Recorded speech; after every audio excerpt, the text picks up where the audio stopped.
Ọkwa onye kote ọgọdọ ya ekotelu na ebiko na nekwanụ nke na-emenụ Chukwuọma okwe onye nwa ka anyị na ha ekwe ekpelu kịta nwere ikpe anyị na ha ekpe n'ebe m bi ugbu a kịta ọ bụrụ gịnị biko na ụmụnne m biko ịmara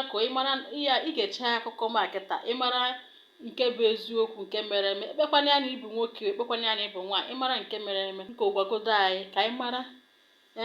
ụmụ nwoke onye chọọ n'ikpo okwu afa nyapụwaga ndụ okwu afa ka anyị mara ebe onye akwa akwụ ịma nza akpa ịma nzakoro ị na-aza akpakoro ofu onye ụmụ ibe m ụmụnne m ọkwa nyanwa ka anyị na ha akọ ihe kịta ka m si ebe a na-ekpe ikpe ọpụpụta ọ bụrụ gịnị dị agbata obi ndị nebo m biri oke nwunye ya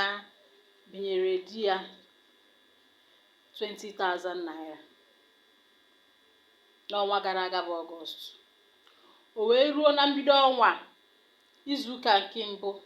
the first week of this month September gọngọm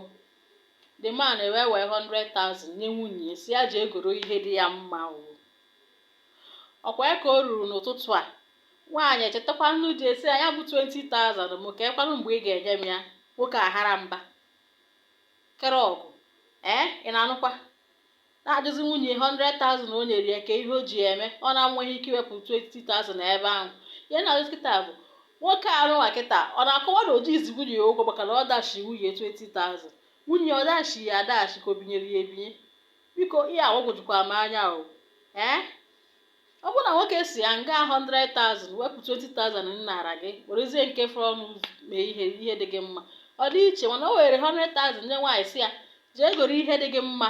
nwaanyị egoro ihe dị ya mma kịta nwaanyị arakwara ya 20,000 ya o kwerozi aka na nwaanyị ga-ewerezi ego niile dịka nwaanyị ga-ewepụ 20,000 ego ọ dachi ya biko nke na onye a ga-atụtara ọgụ ara ha na ọnụ a na ha akọ kịta n'ezi ebe eri ọ na-agbagwojukwa m anya onye nchekwara m ya sị ka m etinye n'ihu akwụkwọ ebe a ka m mmagoduru ma o kwesịrị ekwesị ekelekwa m unu